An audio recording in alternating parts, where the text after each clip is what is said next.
The crystalline court of Valarax stretched toward twin moons, like a cathedral carved from frozen starlight. Within its translucent halls, where emperors had signed treaties in blood and light, a human man sat on a cushion meant for pets, holding a wooden guitar that had traveled farther than most starships. His daughter, small and blue-skinned, sat at his feet with eyes that held galaxies. And when she asked him to sing the baby song one more time, the Empress of 17 Worlds stopped breathing. Because the melody he hummed was supposed to be impossible. It had died with the last keeper of peace, centuries before this man was even born. Before we dive in, let us know where you're watching from. And if stories like this move you, hit that subscribe button, because tomorrow's episode is even more unbelievable than this one. The court of Valarax did not announce itself with trumpets or thunder. It shimmered into being like a mirage made permanent. Walls of crystalline lattice that caught the light of twin moons and bent it into colors the human eye had no names for. Within those walls, on floors polished smooth by 1,000 years of footsteps, the Empire's elite gathered beneath vaulted ceilings that seemed to breathe. Chancellors in robes of woven starlight, generals whose armor sang with embedded harmonics, scholars whose third eyes glowed with stored knowledge, and somewhere far below their notice, in the eastern alcove where musicians played for the amusement of the lower attending castes, sat Marcus Chen with his daughter. He was unremarkable by their standards. Brown hair touched with early gray, hands calloused from strings, not weapons. His clothes were simple, a tunic of earth cotton that stood out like burlap among silk. The guitar across his lap was even plainer, wood and wire, an antique from a world most of these beings had never bothered to visit. He played softly, old songs from Terra, melodies that drifted through the alcove like autumn leaves. No one listened. Not really. The music was decoration, ambiance, the sonic equivalent of wallpaper. At his feet sat Lyria. She was 7 years old by human counting, though her species measured time differently. Her skin held the faint azure hue of the Valoran people, and her eyes, too large and too knowing, shimmered with silver flecks that caught the light. Her hair, white as moon dust, was pulled into 2 small buns that wobbled when she moved. She wore a simple dress, pale pink, human-made. To anyone watching, she appeared to be his daughter, and in every way that mattered beyond blood, she was. Marcus had been playing in this court for 3 years, ever since the Valoran embassy on Terra had hired him as part of a cultural exchange program. Musician for hire, entertainment for diplomatic functions. It paid better than his previous gigs in New Seattle's underground clubs, and it kept Lyria fed and safe. That was all that mattered. The courtiers ignored him, which suited him fine. Invisible was safe. Invisible meant no questions about the blue-skinned child who called him Dad in 2 languages. The evening ceremony was already underway. At the far end of the grand hall, elevated on a dais of living crystal that pulsed with bioluminescent veins, sat Empress Calithra the Undying. She was ancient, beyond human comprehension, her reign stretching back before Earth had left its own solar system. Her form was humanoid but taller, more elegant, as if gravity itself deferred to her posture. Her skin shimmered between blue and violet, depending on the angle of light.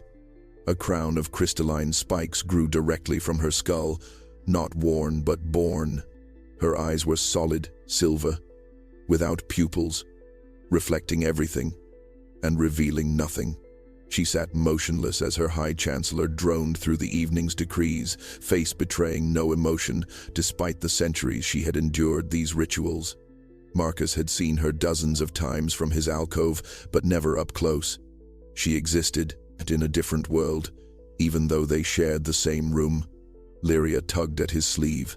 Marcus glanced down, still playing, fingers never stopping. The court continued its endless ritual above them, and in the alcove's shadows, a father played for his daughter while empires barely noticed they were breathing. Lyria's voice cut through the alcove like a bell through fog. "Papa," she whispered in the earth tongue they used between themselves. "Can you sing the baby song again?" Marcus's fingers stuttered. "Just for a beat. just long enough for a wrong note to escape into the alcove's carefully maintained ambiance. He recovered quickly, but his heart had stumbled with his hands. "Not now, little moon," he whispered back. "We're working. Please." Her eyes, those impossible silver-flecked eyes, looked up at him with the particular gravity only children can muster when they want something pure and simple. "Just once? The one about the stars going to sleep?" Marcus felt the familiar ache in his chest, the one that came whenever she asked for that song. He had taught it to her 2 years ago, when nightmares had plagued her sleep. An old lullaby his grandmother had sung to him, passed down through generations of the Chen family. Words in Mandarin so old they felt like prayer, a melody so simple it could break your heart. "Later," he promised, "when we get home." But Lyria had the stubbornness of someone who had already lost too much to accept small denials. Her voice rose, clear and bright as crystal chimes, loud enough that the minor nobles in the nearest tier turned to look. "Can you sing the baby song again?" she pleaded, and the words carried across marble and light like ripples across still water. The High Chancellor paused mid-decree. His third eye, the one that saw into intent, swiveled toward the alcove. Courtiers turned, some amused, some annoyed that a child had interrupted the sacred rhythm of governance. Guards shifted, hands moving toward weapons they would never need to draw against a girl and a guitar player. And then the Empress moved. It was not dramatic. She did not stand or shout. She simply turned her head, slowly, as if the motion required the redirection of a moon from its orbit. Her silver eyes found the eastern alcove, found the human musician, found the small blue-skinned girl at his feet. And for the first time in 3 years of playing in her court, Marcus Chen felt the full weight of imperial attention fall upon him like a collapsing star. The court went silent. Not the polite hush of courtiers waiting for the next pronouncement, but the airless void of absolute stillness. Breath held, hearts suspended. Even the bioluminescent veins in the walls seemed to dim, as if the palace itself were leaning in to listen. The Empress's hand, elegant and terrible, moved to her chest, palm pressed flat against the crystalline breastplate she wore. Her fingers spread, as if trying to hold something inside that threatened to escape. Her lips, which had not moved except to issue decrees for as long as Marcus had been in her service, parted slightly. "That song," she said, and her voice was not loud, but it filled every corner of the crystalline hall. "Where did you learn that song?" Marcus's throat closed. His fingers went numb on the guitar strings. Lyria looked up at him, confused, sensing the shift in the room but not understanding it. And in the silence that followed the Empress's question, Marcus realized that invisibility was no longer an option. The Empire had finally noticed he was breathing. Marcus's voice came out smaller than he intended. "It's just a lullaby, Your Radiance. From Earth, my grandmother taught me." The Empress descended 3 steps from her dais. Each footfall rang like a struck bell. The court parted without being asked, bodies moving on instinct, creating a corridor between the throne and the alcove. Guards followed her, hands on weapons, eyes sharp. The High Chancellor's face twisted with confusion and something sharper. Fear, perhaps. Or recognition. "Your grandmother," the Empress repeated, and the word carried weight beyond its meaning. She moved closer, and Marcus could see now that her hand still pressed against her chest, as if holding a wound that would not close.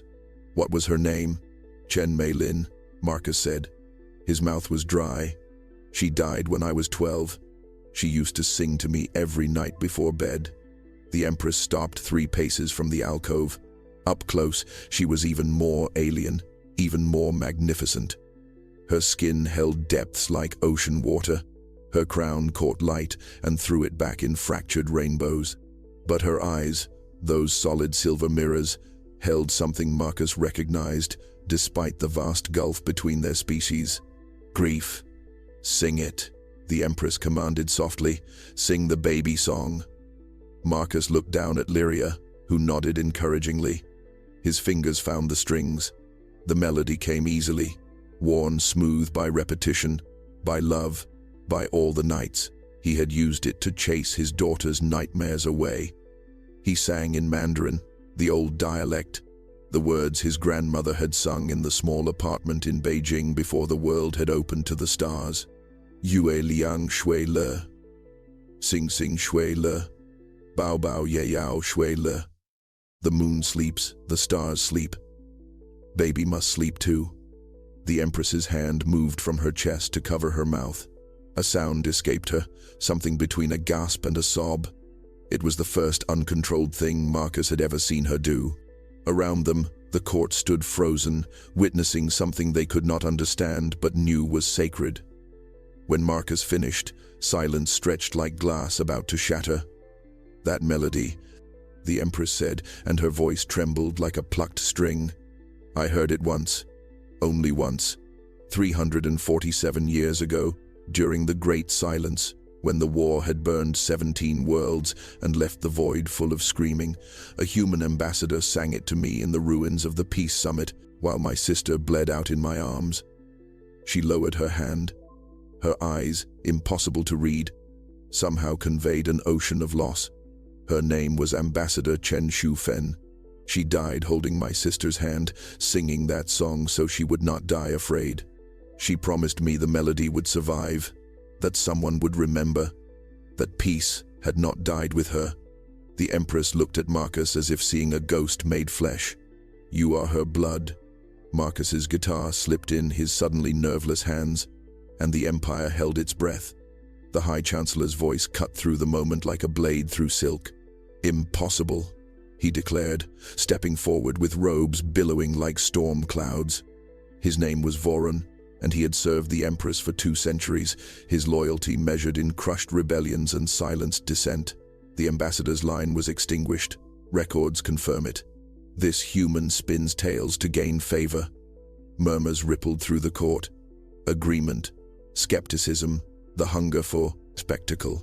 Voron's third eye fixed on Marcus with predatory focus. "The melody is common enough. Earth songs all sound alike to those who bother listening. This proves nothing." The Empress did not look at her Chancellor. Her gaze remained locked on Marcus. "The song is not common," she said quietly. "It contains a harmonic sequence that does not exist in standard musical scales. Ambassador Chen composed it specifically to calm Valoran neural patterns during trauma. She called it a bridge between species." "Then he stole it," Voron insisted. "Or learned it from archives. Your radiance, grief clouds judgment. I must insist on proof before we entertain a street performer's fantasy of noble blood." The Empress turned slowly. When she looked at Voron, frost seemed to form in the air between them. "You question my memory, Chancellor." Voron bowed, but his spine remained stiff. "I question convenient coincidence, my Empress. If he truly carries the ambassador's legacy, let him demonstrate knowledge only her line would possess. The song alone proves nothing in an age of recorded history." The court shifted, sensing blood in the water. Trials were entertainment here, education through humiliation. Marcus felt the weight of hundreds of eyes, felt Lyria's small hand grip his ankle in fear. The Empress studied Marcus for a long moment. Then she nodded once. "Very well. A test." She raised her hand, and the crystalline walls responded, panels sliding open to reveal a chamber Marcus had never seen before. Within it floated a geometric pattern of light, complex and beautiful and utterly alien. "This is the Cipher of Sorrows," the Empress said, "created during the peace negotiations of the Great Silence. Only the ambassadors and I knew its structure. It was designed as a recognition protocol, a way to verify identity across vast distances and time." She gestured toward the floating lights. "If you are truly of Chen Shufen's line, you will know how to complete the pattern." Marcus stared at the cipher. It meant nothing to him. Angles and colors that hurt to look at directly. He had never seen anything like it. His grandmother had taught him songs and stories, not alien mathematics. "Your radiance," he began. "I don't." Lyria's hand squeezed tighter, and then, in a voice so small it barely carried, she sang. Not words, Just a hum, the melody of the lullaby, but simplified, reduced to its essential harmonic structure. The cipher pulsed, and slowly, impossibly, the lights began to shift, responding to her voice like iron to a magnet. The court gasped. Voron's face went pale, and the Empress covered her heart once more. The cipher completed itself in cascading light, each note from Lyria's throat guiding the pattern into perfect alignment. When the final harmonic locked into place, the geometric structure blazed once, then dissolved into falling sparks that faded before touching the floor. The court stood paralyzed, watching a child do what should have been impossible. Marcus pulled Lyria close, heart hammering. She looked up at him with confusion in her silver-flecked eyes. "Did I do something wrong, Papa?" The Empress descended the remaining steps. She moved past Marcus entirely, her focus absolute, and knelt before Lyria. The act alone sent shockwaves through the assembled nobles. Empresses did not kneel. Not for kings, not for gods. The living crystal of her crown dimmed as she lowered herself to the child's eye level. "What is your name, little one?" the Empress asked, and her voice carried the gentleness of falling snow. "Lyria," the girl answered. Then, with the careful precision of a child reciting lessons, "Lyria Chen. Marcus is my papa." "Chen," the Empress repeated, and the word seemed to catch in her throat. Her hand, trembling now, reached out but stopped short of touching Lyria's face. "Your skin, your eyes. You are Valoran, but your pattern." She looked up at Marcus, and he saw questions forming that he had dreaded for 7 years. "I found her," Marcus said quickly, "on Terminus Station. She was 3 years old, hiding in a ventilation shaft. There was a fire in the residential quarter. I pulled her out. No one claimed her, no records, no family. I couldn't just leave her." "Terminus Station," the Empress said slowly, "where the refugee ships arrived after the purge of Elendor." Her eyes closed briefly, as if absorbing a blow. "Show me your hands, child." Lyria, uncertain, held out her small palms. The Empress took them with a reverence that made nobles in the front rows lean forward. She studied the lines there, then turned them over to examine the backs. At the base of Lyria's left thumb, barely visible, was a mark. A birthmark, Marcus had always assumed. 3 small dots arranged in a triangle, faint blue against blue. The Empress's breath caught. "The triad of sorrow," she whispered. "The mark of my sister's bloodline, born only to those descended directly from the royal house." She looked up at Marcus, then at Voron, whose face had gone from pale to ash. "This child is not merely Valoran. She is my great niece, 20 generations removed. The last living heir of Princess Thyra, who I believed died in the purge, along with her entire line." The court erupted. Voices crashed like breaking waves. "Impossible, impossible." Guards moved forward, then stopped, unsure where loyalty should land. Voron's hand moved toward something hidden in his robes. "My sister made me promise," the Empress continued, her voice cutting through chaos, "that if any of her blood survived, they would be protected above all things, hidden if necessary, raised in peace rather than power." She stood, bringing Lyria with her. Ambassador Chen Shu-fen helped arrange the hiding. She gave her life to ensure Thyra's children escaped. Marcus felt the floor tilt beneath him. Lyria gripped his hand, and Voron's blade finally cleared his robes. The blade sang as it left Voron's sheath, a weapon of crystallized, a sound that could shatter bone with a whisper. But before it could arc toward the Empress, Marcus moved, not with a warrior's training, but with a father's instinct. He swung his guitar like a club, the wooden body connecting with Voron's wrist. The blade clattered across marble, its song dying to silence. Guards surged forward, seizing Voron before he could recover. The Chancellor thrashed in their grip, his third eye wild with fury. "She is chaos," he snarled. "An heir means succession wars. Division. The Empire will burn again as it did during the Great Silence. Better one child die than billions." The Empress's voice dropped to a register that made the walls vibrate. "You speak of burning empires while drawing steel in my presence." "I speak of survival," Voron spat. "The peace you built required the royal line to end with you. No heirs, no claims, no wars of succession. It was the price of stability, and you paid it when Thyra fell. But if this whelp lives, every ambitious house will rally behind her or against her. The treaty of solo reign will shatter." Silence fell like a hammer, because Voron was not wrong. The court knew it. The Empress knew it. For 3 centuries, peace had been maintained by a simple truth. When Calithra died, the empire would transition to an elected council. No bloodlines, no dynasties. The discovery of a royal heir changed everything. Lyria buried her face against Marcus's leg. He could feel her shaking. His guitar lay in pieces at his feet, neck snapped, strings curled like broken promises. The only thing he had left from Earth, destroyed to save a moment. The Empress looked at the shattered instrument, then at Marcus, then at Lyria.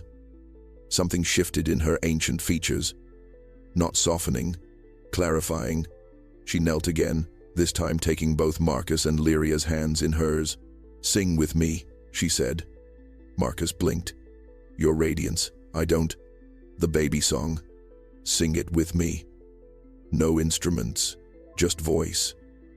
Her eyes met his, and in them he saw not command but plea.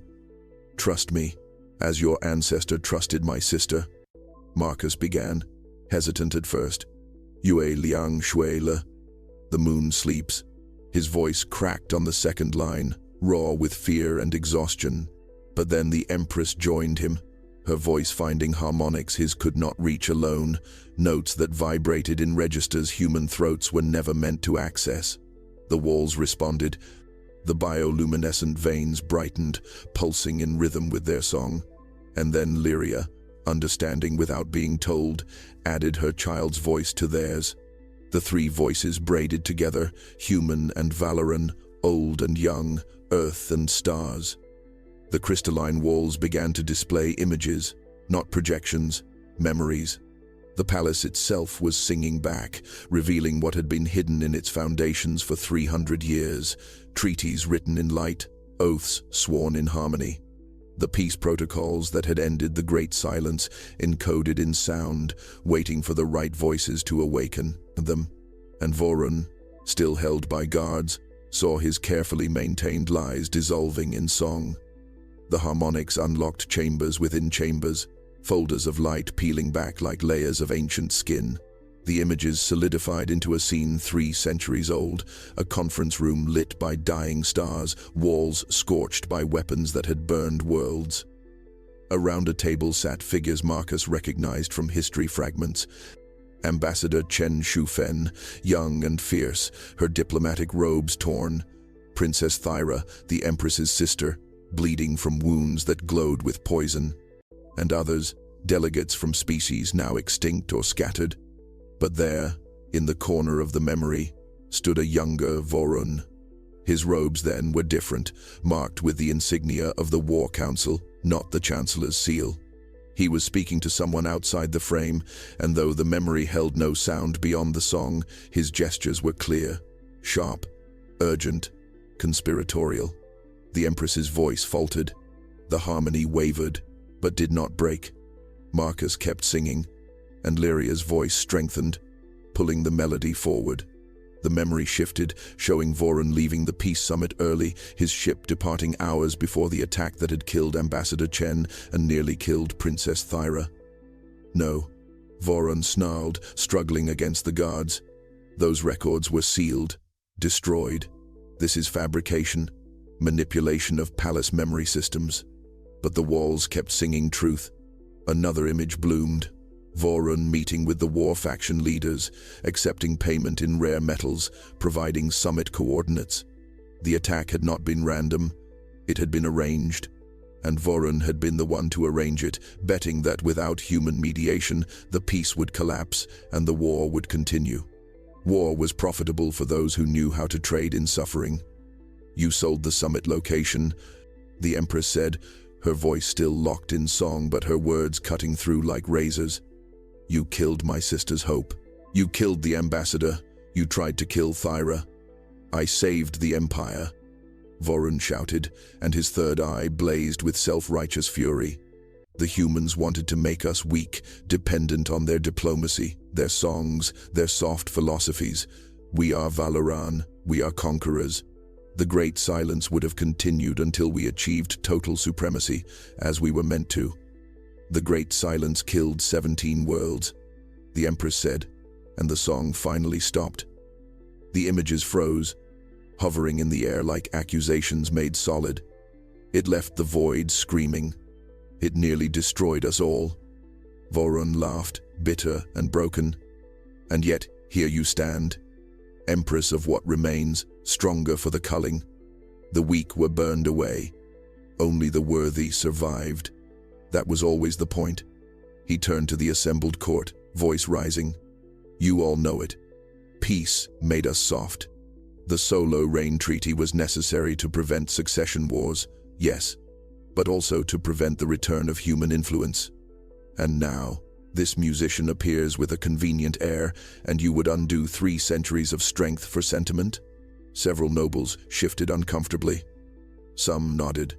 The poison of Vorun's logic had been seeping into the Empire for generations, disguised as pragmatism. Lyria's voice, small and clear, cut through the murmuring. "My grandmother sang to me before she died. She said songs remember what people forget." She looked up at the Empress. What else did the song remember? The Empress smiled sadly and began to sing again. The Empress's voice alone this time, unaccompanied, raw. Not the lullaby, but something older, a melody that predated the war, predated the Empire itself. The walls shuddered in recognition. Deep within the palace's foundation, mechanisms that had slept for centuries began to wake. Gears of crystallized harmonics. Locks that opened to specific frequencies. The Empire's true archive, hidden where only the royal bloodline's voice could reach. Light erupted from the floor, between them, coalescing into a genetic map so complex it hurt to perceive directly. Strands of DNA, both human and Valoran, intertwined in patterns that should not exist. Hybrid sequences, compatibility markers, bridges built at the molecular level. "The lullaby is not just a song," the Empress said, her voice layered with centuries of grief. "It is a key, a genetic password written into sound. When Ambassador Chen Shufen and Princess Thyra worked together, they discovered something the war faction had tried to suppress. Humans and Valorans share ancestral roots, separated by time and space, but once the same species." Gasps rippled through the court. Vorun's face twisted in denial and rage. "The war was built on a lie," the Empress continued. "That we were fundamentally different, superior and inferior, conqueror and conquered. But the truth was too dangerous to those who profited from conflict. So they buried it in blood." She gestured to the genetic map. "The lullaby encodes recognition sequences. When sung by both species in harmony, it unlocks cellular memory. It proves kinship." Marcus stared at the patterns, seeing his own genetic markers highlighted alongside Lyria's. Compatible, complementary. No wonder she had survived when he found her. No wonder his voice could soothe her nightmares. They were not just father and daughter by choice. They were family by design, separated by millennia but written into each other's very structure. The peace protocols were genetic treaties, the Empress said. Not just political agreements, but biological bonds. Children born of both worlds, raised in harmony, would be living proof that war was fratricide. Ambassador Chen volunteered her own genetic line. She altered her DNA to become a bridge species, and she encoded the changes into song so they would pass through generations even if the knowledge was lost. She turned to Marcus. "Your grandmother did not just teach you a lullaby, she gave you a legacy written into your cells. You carry the harmony codes, and when you sang to Lyria, you activated them in her. She is not just my niece. She is the first of a new generation." proof that the bridge was never broken. Vorun lunged against his captors with desperate strength. Abomination. This is genetic sacrilege. The purity of Valoran blood cannot be. There is no purity, the Empress said coldly. There never was. Only the lie you sold us to keep us killing. She looked at the assembled court. The choice before you is simple. Accept the truth and build the future the ambassador died for, or cling to Vorun's profitable war and burn what remains of 17 worlds. Lyria took Marcus's hand. Her palm was warm. Human warm. Valoran warm. The same warmth. The same hope. And in her eyes, the galaxy waited to be reborn or destroyed. The court fractured like breaking ice. Nobles rose, some in support, others in outrage. A general of the Third Fleet stepped forward, her armor singing with harmonics of approval. If this is truth, then the wars I fought were built on lies. I demand answers. But a senator from the outer reaches countered, scales bristling. Ancient DNA means nothing. We cannot rebuild an empire on songs and sentiment. Voices climbed over each other. The court divided before the Empress's eyes. Fracture lines following old allegiances. Vorun, though held by guards, smiled with bloodied teeth. You see, the truth is too heavy. They will choose the comfortable lie. They always do. The Empress raised her hand. Silence fell, brittle and fragile. I will not force acceptance. Power cannot change hearts. Only truth can. And truth must be chosen freely or it becomes tyranny. She turned to Lyria. You are my heir by birth. By law, you could claim protection, education, a place in this court. Her voice softened. But the choice belongs to you and your father. Marcus felt every eye turn toward him. His throat tightened. He looked down at Lyria, at the trust in her silver-flecked eyes. Stay, and she would be thrust into politics, a symbol fought over by factions. Leave, and she would lose her heritage, her truth. Papa, Lyria whispered, what do I do? Marcus knelt to her level. What do you want, little moon? Lyria looked at the Empress, then at the divided court, then back at Marcus. I want to learn about Grandmother Thyra and Ambassador Chen. I want to know their songs. She paused. But I don't want to be a queen. Queens can't play in gardens or eat noodles with their hands. You said I could always choose who I become. The Empress's expression softened into something like relief. Wise child, wiser than your years. She turned to the court. I propose a new covenant. Not of succession, but of remembrance. Let Lyria Chen remain with her father, live as she chooses, but become the first student of the Academy of Harmonic Memory. We will teach both species our shared history, raise children in truth. And when you die, Vorun spat. When succession wars begin. The Empress smiled, sharp as starlight. Then the council takes power as promised. But they will govern people who remember what we are. Not conquerors, not gods. Just children of the same ancient song, learning to sing together. Silence stretched. Then the general of the Third Fleet knelt. Others followed. Not all, not even most, but enough. Enough to crack the door open for something new. The Empress looked at Marcus. Will you stay? Not as court musician, but as keeper of the songs your grandmother died protecting. Marcus looked at his shattered guitar, at Lyria's hopeful face, at an empire trying to remember how to be whole. He thought of his grandmother's voice in the dark, teaching him melodies that carried more than music. We'll stay, he said, but only if Lyria gets to choose her own path. No crowns, no obligations, just learning. Agreed, the Empress said, and extended her hand. The Academy of Harmonic Memory opened 3 months later in the eastern wing, where Marcus had once played invisible in an alcove. The walls had been stripped of their tiered seating, replaced with circles of cushions where students of all species sat at equal height. Human children, Valoran youth, even a few Threxian hatchlings whose parents dared to hope for something different. Marcus did not seek a throne or title. He taught the way his grandmother had taught him, with patience and worn fingers on guitar strings. The court had gifted him a new instrument, crystalline and perfect, but he set it aside. Instead, he used borrowed guitars from Earthships, wooden and scarred, instruments that knew the weight of being carried across stars. Lyria attended classes each morning, sitting among other children who did not care about bloodlines or genetic maps. She learned history and harmony, mathematics and melody. In the afternoons, she played in the gardens with friends who taught her games in 6 languages. No crown touched her head, no royal guards, and followed her steps. She was simply Lyria, daughter of Marcus, student of songs. Vorun stood trial before the Council of Nations. The evidence sang itself from the palace walls, undeniable and absolute. He was not executed. The Empress had learned that martyrs were more dangerous than prisoners. Instead, he was assigned to the archive's lowest level, cataloging the names of those who died in the wars he had helped prolong. 17 worlds worth of names. It would take him the rest of his life. Some called it mercy, others called it perfect justice. The Empress visited the academy often, sitting quietly in the back during lessons, listening to children sing harmonies that 3 centuries ago would have been considered treason. She never interrupted, never commanded.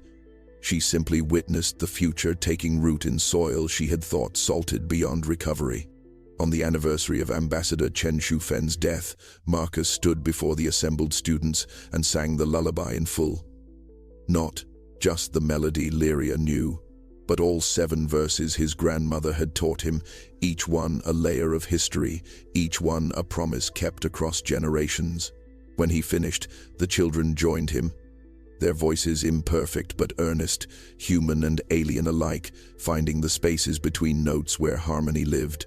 The Empress stood at the threshold, hand pressed to her chest the way she had that first night. But this time, when her hand moved, it was not to hold in grief. It was to offer forward. She placed something on the cushion where Marcus taught, a small wooden box containing his shattered guitar's remains and a new set of strings woven from materials of both worlds. "Build something new from what was broken," she said simply. Marcus lifted the pieces. They fit together differently now, repairs visible like scars, but the sound, when he tested it, was richer for having been remade. Lyria climbed into his lap as he played, and her voice rose sweet and clear, singing the baby song to a garden full of children whose futures had just begun to remember they were related. In a universe built on division, sometimes a single song is enough to remind the stars they once sang in harmony.